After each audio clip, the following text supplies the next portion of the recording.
호세아 2장에 접어들면서 1장 말미에서 회복의 소망을 거론했던 것을 계속 이어갔습니다.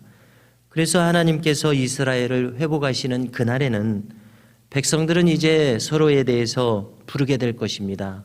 서로 부르기를 그대는 암미라, 그대는 루하마라 부른다는 겁니다. 즉 서로에게 그대는 하나님 보실 때 내 백성이라, 그대는 긍휼을 입은 자라, 이렇게 하나님의 백성다운 모습으로 서로를 바라보고 부르게 된다는 것입니다. 왜냐하면 이스라엘이 완전히 하나님의 백성으로 회복될 것이기 때문입니다. 이렇게 되는 것이 하나님이 자기 백성들을 향한 본심이시요 기대하시는 바임을 알 수 있습니다. 한편 고멜의 형편에 대해서 이야기합니다. 고멜은 여전히 부정한 행위를 멈추지 않고 있었습니다. 그래서 호세아는 성장한 자녀들로 하여금 모친과 이제 논쟁을 하도록 이야기합니다. 자식들이 모친에게 말하기를 그릇됨을 버리라, 이렇게 말하라고 시킨다는 겁니다. 호세아는 그래서 고멜을 향해서 최후 통첩처럼 말하게 될 것입니다. 음란을 버리라, 그렇지 않으면 그대는 핍절하여 죽게 되고 그대의 자녀들도 내가 더 이상 키우지 않으리라, 이렇게 말합니다. 5절에서 고멜이 음행하는 이유를 밝혀주고 있습니다. 그것은 그가 물질적인 풍요를 추구했기 때문입니다. 상대방들이 떡을 주고 물을 주었기에, 기름을 주고 술을 주며 옷감을 주었기에 상대방을 따라갔노라고 핑계를 댑니다. 이렇게 고멜은 물질적인 풍요로움이라면 남편도 버리고 무시할 만큼 선을 넘어버리는 그러한 여인이었습니다. 도무지 그에게 정절이란 그러한 관념이 없었습니다. 그리고 이것은 하나의 비유가 됩니다. 즉 하나님을 향한 이스라엘 백성들이 하나님을 대해서 범하였던 모든 우상 숭배적 죄악들을 표현한 것이었습니다. 호세아는 특단의 조치를 내리겠다고 말하면서 6절에서 이야기합니다.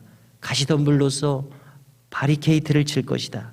담장을 쌓아서 고멜이 그들을 향해서 나가지 못하도록 할 것이다.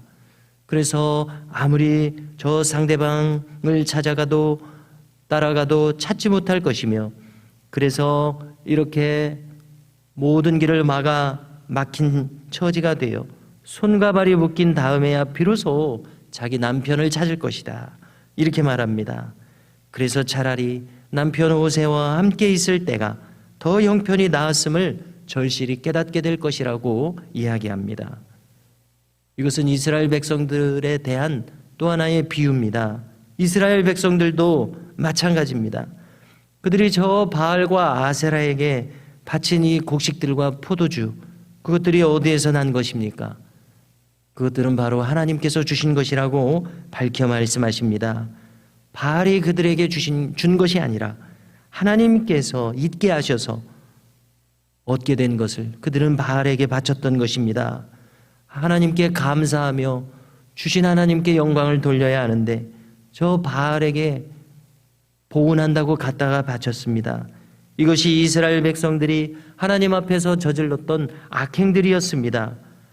배은망덕의 끝을 보이는 것이 바로 이스라엘 백성들이었습니다. 그러므로 이제 하나님께서는 더 이상 그 곡식들을 그들에게 선사하지 않으실 것이다. 곡식들이 무르익을 때 그것을 거두어 드릴 것이다, 이렇게 선언하십니다. 포도주와 양털과 옷감들도 소득으로 수확하기 전에 거둬들일 것이다. 이 좋은 것들의 혜택을 그들이 더 이상 누리지 못할 것이다 선언하십니다. 그리하여 이 백성들의 수치가 드러나게 되므로 바알과 아세라 앞에서 초라하고 부끄럽게 될 것입니다. 그들에게 바칠 것이 없을 것이기 때문입니다. 이렇게 하나님의 심판은 더 이상 이제 유예하시지 않을 때에, 그 임계점을 넘을 때에 가차없는 심판으로 나타나고 있습니다. 저 소돔과 고모라를 심판하실 때처럼 노아의 홍수 심판을 있게 하신 것처럼 하나님이 심판하실 때는 가차없는 심판이 주어집니다. 그러므로 이때 하나님의 심판이 얼마나 두려운 것이겠습니까? 하나님의 심판은 더 구체화될 것을 말씀하십니다. 이제 나는 저 바알들에게 바치던 절기들을 모두 폐할 것이다. 모세를 통하여 주셨던 절기들도 폐할 것이다. 이 절기를 통하여 너희들이 드리는 이 예배를 나는 더 이상 용납할 수 없다. 그릇된 예배를 나는 받을 수 없다. 허용할 수 없다. 이러한 선언이십니다. 그렇습니다. 참되게 드리는 예배, 하나님을 하나님답게 대접해 드리는 참된 예배 말입니다. 하나님께서 자기 백성들에게 받기를 얼마나 기다리시고 기대하시는 것이 이 참된 예배인가 하는 것을 오늘 본문을 통해서 다시 한번 깨닫습니다. 그러나 이스라엘 백성들은 참된 예배로 하나님께 나아가는 것을 버리고 상실한 지 이미 오래입니다. 그러므로 오늘 말씀을 대하면서 우리 모두는 하나님께 참으로 예배드리는 것이 얼마나 하나님께서 기다리시고 기뻐하시는 바인가 하는 것에 대한 분명한 교훈을 얻을 수 있기를 바랍니다.